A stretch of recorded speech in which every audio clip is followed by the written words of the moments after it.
I have Uber drivers that will ask me, "What do you think of the war?" And I'm like, "Oh, well, let's get into the history of that, I suppose."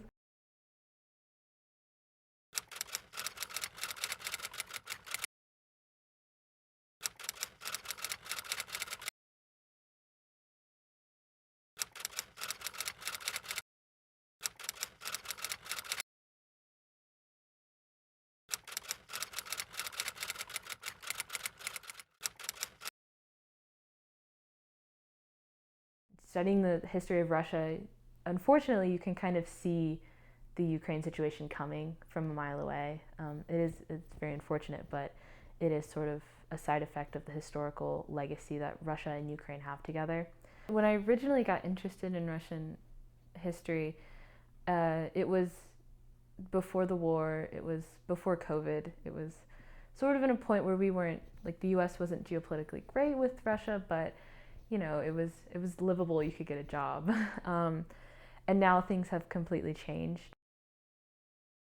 How do you see yourself applying, kind of moving into a post grad world Mm, with the yeah, way things are right now? Like, how do you see things changing for you, yeah, or if they stay the same, how?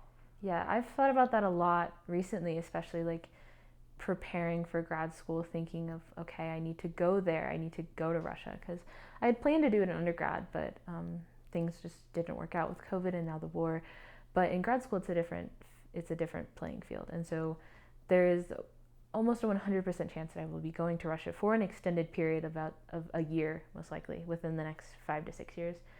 And it is terrifying. It's kind of scary to think that I'll be going there, but I also know at the same time, because I study history and because like I I study a people's history, that I know that the people there are not the same thing as the situation, and so that has definitely offered me a lot of curiosity for the situation and how I can tie it into my own research.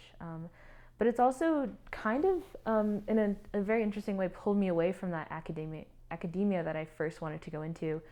So I've always thought I wanted to be a professor, and I still do in some aspects, but other parts of me want to go into like politics, specifically into like NASA and working in one of the agencies in which there's still a peaceful connection to Russia.